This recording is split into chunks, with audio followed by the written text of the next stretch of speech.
Campina Grande, quarta-feira, 12 de novembro. Para aqueles que não sabem, hoje comemora-se o dia do supermercado. E quando nós estamos indo aos supermercados, estamos já convivendo há algum tempo com a volta à inflação.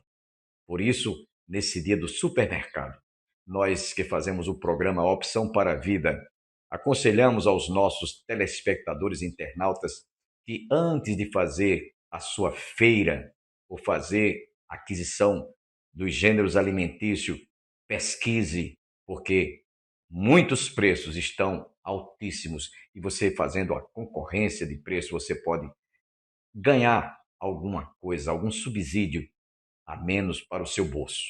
Essa é a orientação que nós deixamos para você, internauta, telespectador do programa Opção para a Vida.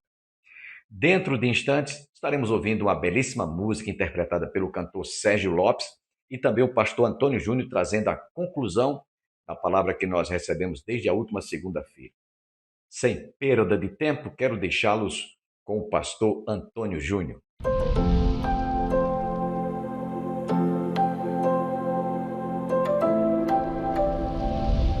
Então é isso.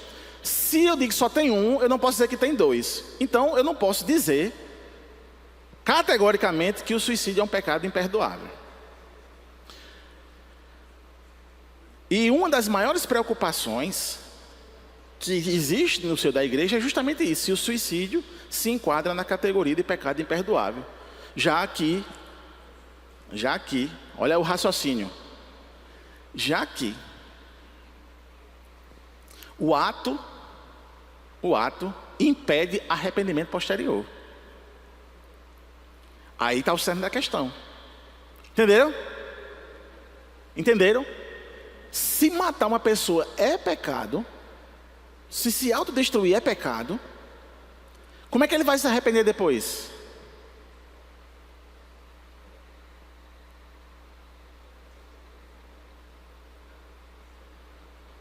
A não ser que ele seja apostólico romano e vá para o purgatório, né?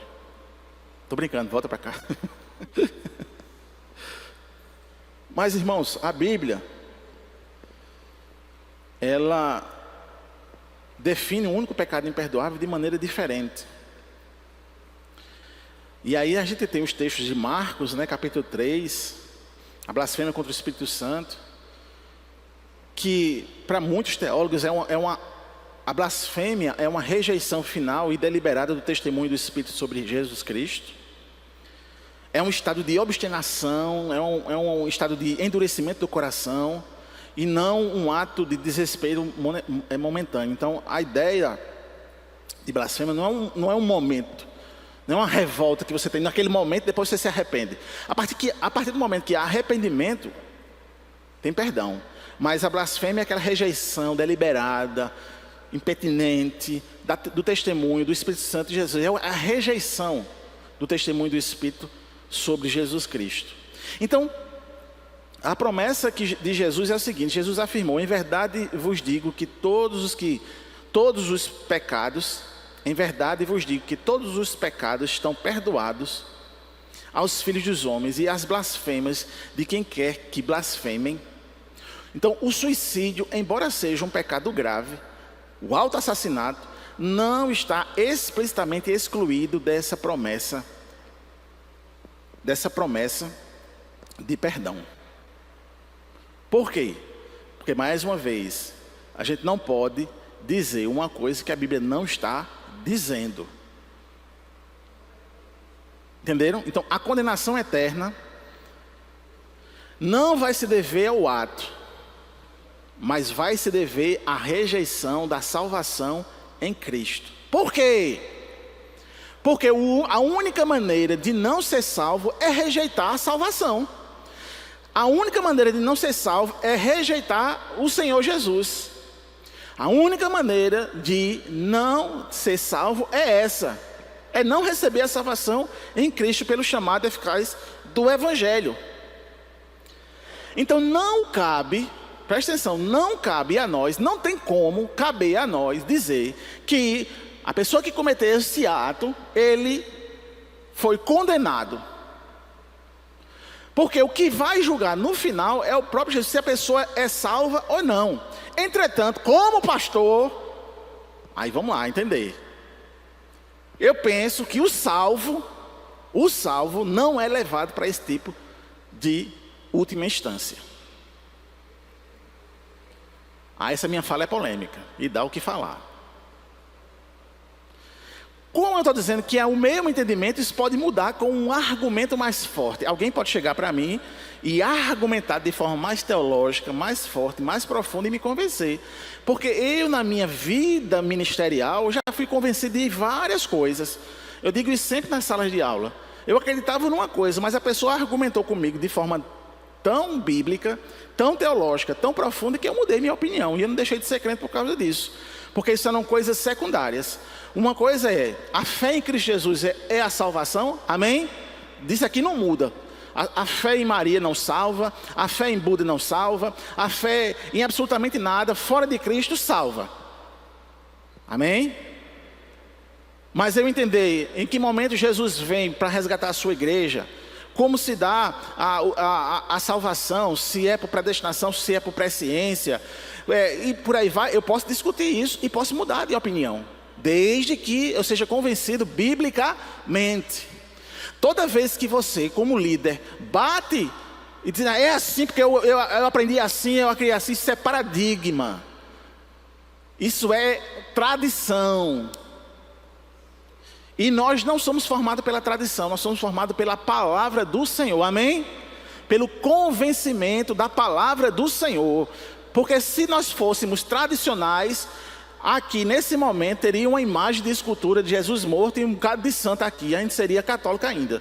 Porque foi a tradição que a gente nasceu. E a gente não mudou de opinião, sim ou não? Então tradição, paradigma não quer dizer nada. É assim, tem que ser assim, porque aprendi assim. Então não.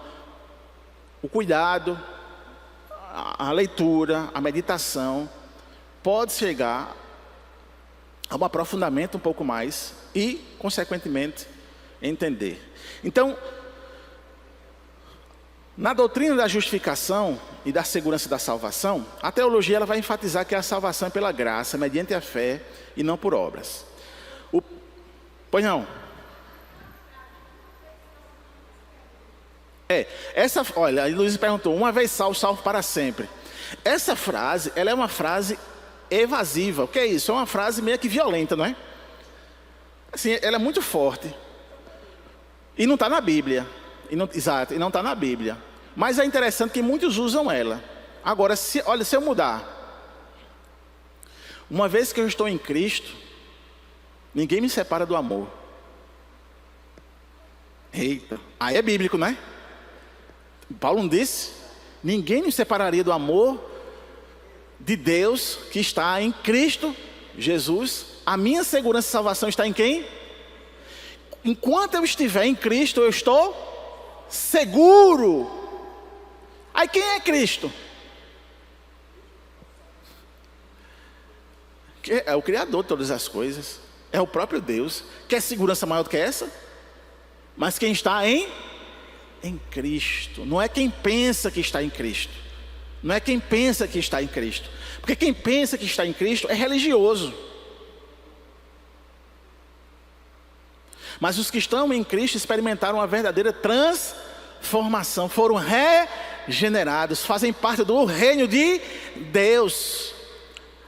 A igreja, nós, como igreja, quando nós nos reunimos em igreja, é um momento de reunião dos reinos, dos súditos dele para a adoração pública, irmãos. É por isso que o culto é importante, vital nas nossas vidas. Quando a gente negligencia o culto, a gente está negligenciando se reunir com os súditos de Cristo. E os súditos de Cristo é formado de forma eclética. São várias mentes, várias cabeças, várias tradições reunidas em um só nome, Cristo Jesus. Eu estou bem fresquinho porque eu estava falando isso ontem com a juventude.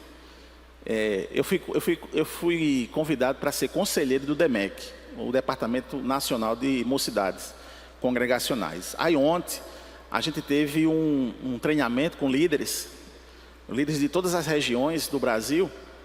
Foi forma online. Aí eu estava explicando aos jovens justamente essa questão porque o jovem, quando ele é líder, eu fui líder de jovem por 3 anos seguidos, a gente quer fazer aquilo que a gente pensa, né? Não tem maturidade.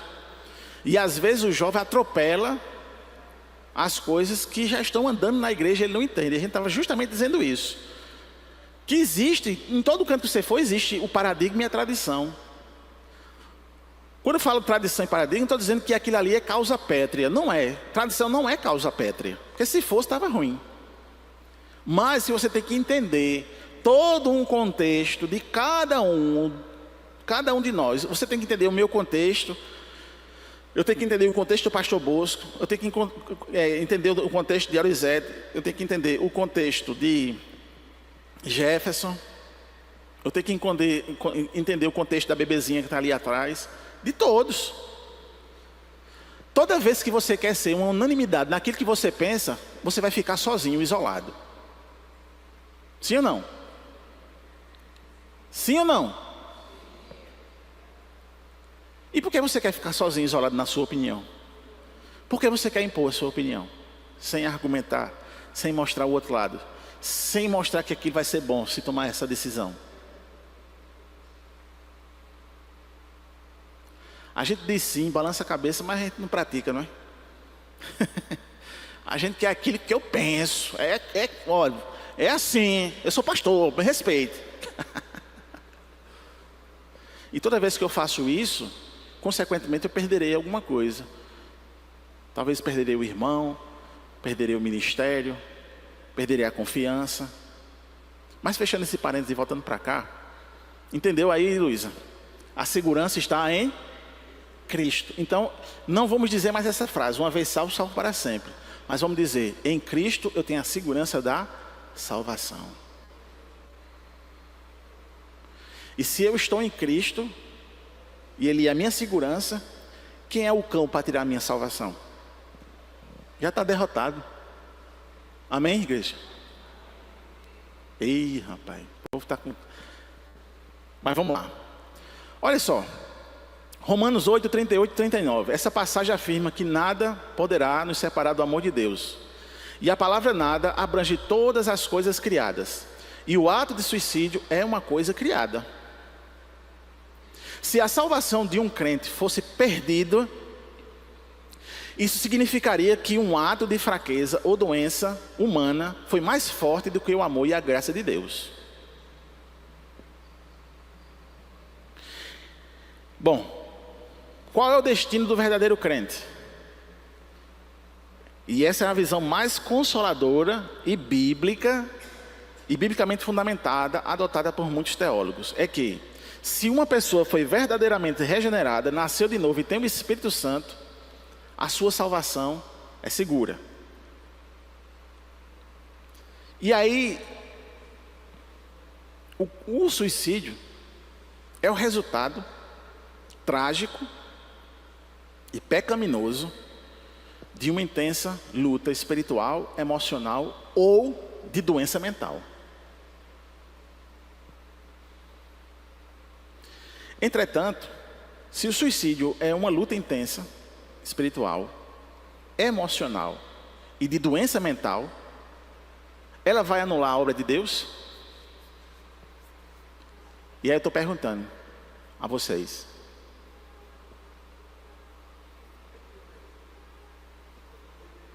Olha, o suicídio, né, é um resultado trágico. No que a gente pode entender, é um resultado de uma luta espiritual, de uma luta emocional e de uma luta da doença mental. Ou seja, o que muitos dizem é que o resultado do suicídio é justamente essa luta espiritual, emocional e de doença mental. E aí a pergunta é, ela anula a obra de Deus? É. Então, é justamente isso que eu quis fazer esse jogo. Você pensar na obra de Deus, essa obra completa, que a gente está aqui todos os domingos, analisando a teologia, em cima de um ato único, baseado nos resultados desse ato, que é a luta espiritual, a luta emocional e a doença mental. Não é difícil? É difícil. O que eu quero concluir aqui é que não tem como nós batermos o martelo e dizer, é assim, eu não posso dizer, para evitar que uma pessoa que pensou sobre isso, que pensou ou que já tentou, e dizer a ele, você vai perder a sua salvação. Eu tenho que usar outros meios para convencê-lo a não fazer isso. Porque se eu disser, olha, se você fizer isso, você vai perder a sua salvação, eu não encontro base bíblica, eu não tenho um texto para dizer em cima disso, eu não tenho um texto para dizer. Entenderam? Eu não tenho um texto assim, ó, tá vendo o texto diz aqui, ó, se você fizer isso, você perde a salvação. Eu não tenho. Então eu não posso dizer porque eu não tenho. Agora eu posso dizer que é pecado? Tem. Aí eu já disse aqui, texto. Não é? Que é pecado. E se é pecado, eu posso dizer assim, como é que você vai se arrepender depois?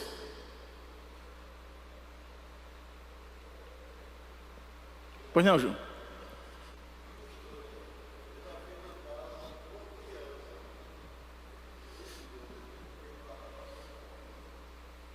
Existem milhares. Olha, quando você vê imagens, hoje na internet, no YouTube, né? Muitos documentários da Segunda Guerra Mundial que você nunca viu na vida tem aparecido. Tem um documentário sobre as crianças da Segunda Guerra. Rapaz, é de doer. Os galeguinhos, pequenininhos, no meio da rua, dos escombros. Pai, mãe, tudo morto, família morta, e eles andando. Quantos daquele ali, não é? Diante do sofrimento emocional, diante até mesmo da doença mental, porque a guerra traz doença mental. Muitos saíram loucos da guerra, principalmente da Primeira Guerra Mundial. Existem também documentários, relatos de vários soldados enlouquecidos. Eles perderam totalmente o juízo diante da guerra. Na Segunda Guerra, então, todo tipo de guerra faz isso, né? Se você não tiver cuidado, algumas imagens de hoje, por exemplo, da chacina inescrupulosa que o Hamas fez contra cidadãos israelenses, tem imagens que você não pode ver não, irmãos. Se você vê, você pira o cabeção. Você tem que se guardar. Mas o que eu quero dizer assim, diante dessa coisa bem trágica, eu posso dizer alguma coisa sobre aquelas crianças que deram cabo da sua vida? Eu vou dar outro relato. Isso aí eu vi num filme e que acontecia muito na guerra. Quando, por exemplo, Coração de Ferro, acho o nome do filme, que é um relato sobre a Segunda Guerra. A juventude nazista, que tinha, né? Hitler tinha uma juventude no exército. Aí o carro blindado estava passando assim e um dos jovens jogou uma bomba incendiária dentro do tanque de guerra. Aí todos que estavam dentro começaram a se queimar. Você sabe que quem morre queimado, ele demora a morrer. Porque ele vai se queimando, mas os órgãos estão protegidos pela pele e pelos músculos. Então ele demora. É um sofrimento terrível. O que é que eles faziam? Ou eles mandavam alguém atirar nele, ou eles mesmos atiravam para não sofrer. E aí? O que eu vou dizer num negócio desse? Não é complexo? Mas o que é mais importante aqui, irmãos, nessa escola bíblica especial, é que a gente pode pensar em tudo, na condição de cada um de nós, ou na condição de cada um daqueles que já passaram por isso. Quando eu digo passaram por isso, não do ato, mas de pensar no ato. É de que precisamos continuar a pesquisar. Precisamos continuar a pesquisar, principalmente eu como pastor. Preciso continuar a pesquisar na teologia. E também fazer um paralelo com a psicologia ou a psiquiatria, para que a gente possa trazer elementos de compaixão, de discernimento e de responsabilidade moral. Então todos que já pensaram, ou que pensam, ou que vão pensar, precisa ter esses elementos: compaixão, discernimento e responsabilidade moral. Diante do desespero como a doença, a Bíblia mostra grandes homens de Deus, como Elias e Jonas, que desejaram a morte em momento profundo de desespero. E embora eles não tenham cometido o ato, os seus casos mostram que o desejo de morrer pode ser uma falha emocional profunda e uma falha mental. Pode ser uma doença mental. Então, a Bíblia, definitivamente, para concluir, a Bíblia não autoriza nenhum de nós a tirar a própria vida. Ela não autoriza isso. E pelas implicações dos textos, principalmente do mandamento não matarás, nós entendemos que esse ato é pecado. Mas não nos cabe julgar o destino eterno de quem comete suicídio. Se fazemos isso para que a pessoa não venha cometer, e ele não venha cometer pelo medo, gente, quem está à mercê de tirar a própria vida, ele não está nem aí se vai para o inferno ou não. Ele quer tirar aquela dor que ele está sentindo naquela hora. Ele está ligando com a dor que vai sentir depois? Não está. Não existe. Quem tem coragem de tirar a própria vida não tem medo do que vai acontecer depois, irmãos. Então o que é que a gente deve fazer? A gente deve exercer misericórdia. E entender que a misericórdia de Deus cobre todos os pecados. E entender também que existem textos que nos ajudam a sair dessa situação. Um deles é o texto de Filipenses capítulo 4, versículos 6 e 7. Não andeis ansiosos por coisa alguma, mas em tudo pela oração e súplica e com ações de graça apresente seus pedidos diante de Deus. E a paz que excede todo o entendimento guardará o vosso coração e a vossa mente. A Bíblia está prometendo para nós, irmãos, que em atos de desespero, em momentos decisivos, de muita pressão psicológica, seja lá o que for, nós temos um refúgio poderoso, a oração, a entrega ao Senhor Jesus, para que o Espírito dele nos tome de tal forma que a sua paz guarde a nossa mente. A gente, irmãos, tem esse recurso poderoso que é a palavra do Senhor. Mas ainda eu quero finalizar esse estudo dizendo a seguinte coisa: olha, é fundamental a igreja, é fundamental para a igreja ter empatia, paciência e cuidado. Então, se você sabe de pessoas que estão em situações emocionalmente perturbadoras, que estão passando por um momento difícil, dizer que ele vai para o inferno por causa do suicídio, você vai acabar de matar.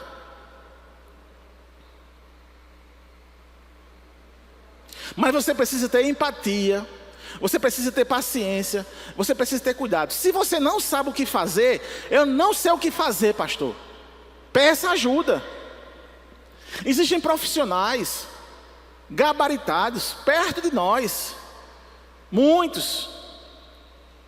Existem, no meu caso, pastores mais experientes, muitos, que já se debruçaram sobre isso. Existem na internet vários textos que você pode pesquisar, livros que você pode pesquisar, para ajudar uma pessoa numa situação como essa. E o mais importante é direcionar essa pessoa para a ajuda. O que ela precisa não é de condenação, ela precisa de ajuda. E eu penso que um ambiente como esse de igreja é o melhor ambiente para essa pessoa. É aqui onde ela vai encontrar ajuda. Ajuda. Principalmente a melhor, a ajuda que vem do céu. Então, o aconselhamento deve ser para todos nós: ouvir, ser presente na vida da pessoa e recitar versículos. A palavra de Deus tem poder. Amém? A palavra de Deus vai muda a ação definitivamente numa vida de uma pessoa. E consequentemente não tenha medo. Eu não tenho medo nem receio de direcionar uma pessoa para um psicólogo, para uma terapia, para um tratamento ao qual Deus levantou cientistas para isso, ao qual Deus deu inteligência para isso. E eu penso que um profissional, ele ajuda. Então, numa situação dessa, uma rede de apoio com profissionais, com pastor, com mentores espirituais, que são líderes, vai ajudar. Eu só tenho que agradecer a você, internauta, telespectador da TV Master, que esteve conosco. Mas antes de encerrarmos o nosso programa, quero lembrar a todos que no próximo sábado, dia 15, e domingo, dia 16, a nossa igreja estará em festa. E eu formulo aqui mais uma vez um convite extensivo a todos os campinenses, a toda a sociedade evangélica, para neste sábado, dia 15, participar da festa de aniversário da Igreja do Calvário. São passados 54 anos. Na noite de abertura, pregará o pastor Calvino. Contaremos com a participação do grupo de senhoras Getsemane da Assembleia de Deus do Alto Branco. No domingo, aniversário do conjunto coral Saracalen. São passados 45 anos de ministério de louvor e adoração. Pregará na ocasião, no domingo, o pastor Orlando, da Igreja Congregacional de Diamantina. No sábado, o culto tem início às 19h30 e no domingo, às 18h. Você está cordialmente convidado com a sua distinta família. Nós vamos encerrar o nosso programa com o cantor Sérgio Lopes. E com certeza amanhã voltaremos para a realização de mais um programa, Opção para a Vida.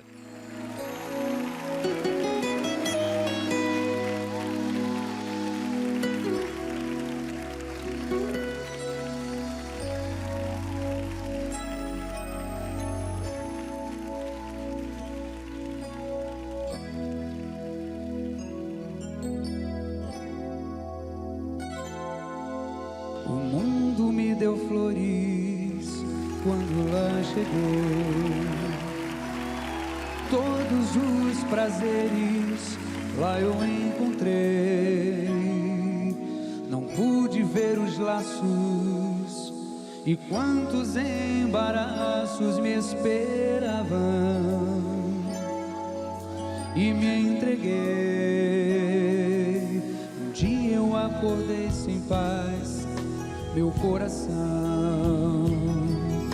jogado à própria sorte e à solidão, lembrando do meu pai e a dor no seu olhar quando eu parti.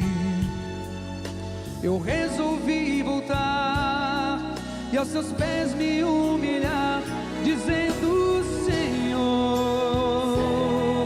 não mereço teu perdão, como o teu servo mais humilde quero ser.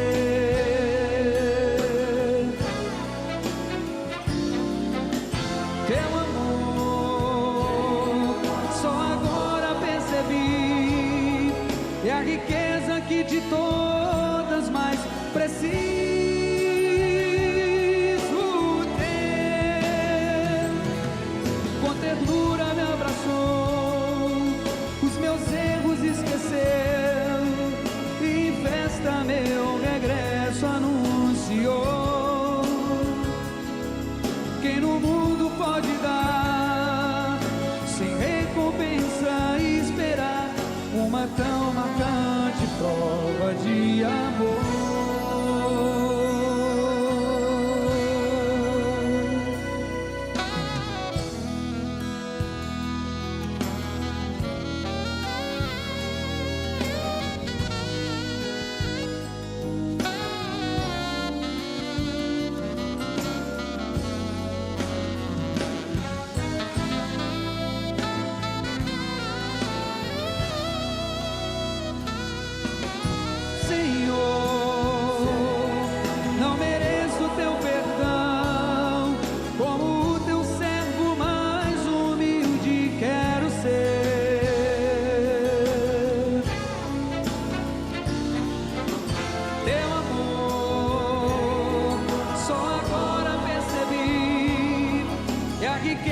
Que de todas mais preciso ter.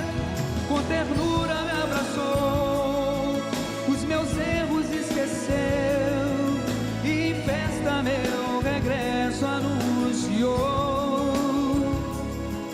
Quem no mundo pode dar sem recompensa e esperar uma tão marcante prova